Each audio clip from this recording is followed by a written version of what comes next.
वट सावित्री व्रत, सुहागिनों ने मांगा अखंड सुहाग का वरदान। तनवाड़ी, ज्येष्ठ मास की अमावस्या पर गुरुवार को वट सावित्री व्रत आस्था और भक्ति के साथ संपन्न हुआ। इस दौरान सौभाग्यवती महिलाओं ने बरगद वृक्ष की पूजा अर्चना कर अखंड सुहाग की कामना की। हिंदू धर्म ग्रंथों के अनुसार बरगद में त्रिदेव अर्थात ब्रह्मा, विष्णु और महेश का वास होता है। करवा चौथ के बाद सबसे कठिन माने जाने वाले इस व्रत में सुहागिन महिलाएं निर्जल रहकर वट वृक्ष का पूजन करती हैं। भीषण गर्मी के बीच ज्येष्ठ मास की अमावस्या के दिन मनाए जाने वाले इस पर्व का विशेष महत्व है। कहा जाता है कि मध्य देश की राजकुमारी सावित्री ने यह जानते हुए भी सत्यवान अल्पायु है, उससे विवाह किया। शादी के साल भर बाद नारद ऋषि द्वारा बताए गए मृत्यु के दिन सावित्री ने बरगद की विधिवत पूजा कर वृक्ष के चारों ओर परिक्रमा कर कच्चे सूत का धागा बांध दिया।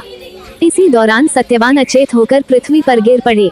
मान्यता है कि इस व्रत के प्रभाव से सावित्री ने यमराज को अपने पति सत्यवान के प्राण वापस करने पर विवश कर दिया था।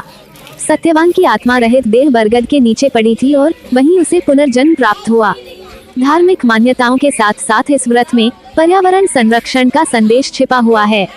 वट वृक्ष आकार में बेहद विशाल होते हैं। ये पेड़ पूरे साल राहगीरों को छाया प्रदान करने में सक्षम होते हैं। वट वृक्ष की औसत उम्र 150 साल से भी अधिक मानी जाती है। यह पेड़ न सिर्फ राहगीरों को छाया बल्कि बहुत बड़े पैमाने पर पक्षियों और जंतुओं को आश्रय प्रदान करता है। वट वृक्ष के आसपास प्रदूषण का स्तर स्वतः कम हो जाता है। भारतीय संस्कृति में प्रकृति को ईश्वर और ईश्वर को प्रकृति के तौर पर चित्रित किया गया है। यही वजह है कि ईश्वर की पूजा की बात आती है तो प्रकृति इनसे अलग नहीं रह जाती है।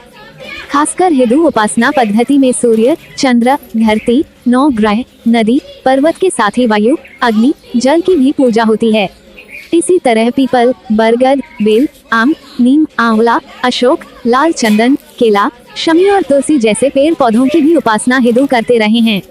कुल मिलाकर ऐसे लोकाचारों के जरिए विद्वानों ने पर्यावरण संरक्षण का एक दीर्घकालिक और प्रभावी प्रबंध कर दिया है। तनवाड़ी से संतोष कौशिक की विशेष रिपोर्ट। आप देख रहे हैं BS लाइव न्यूज चैनल को लाइक, शेयर व सब्सक्राइब जरूर करें। धन्यवाद।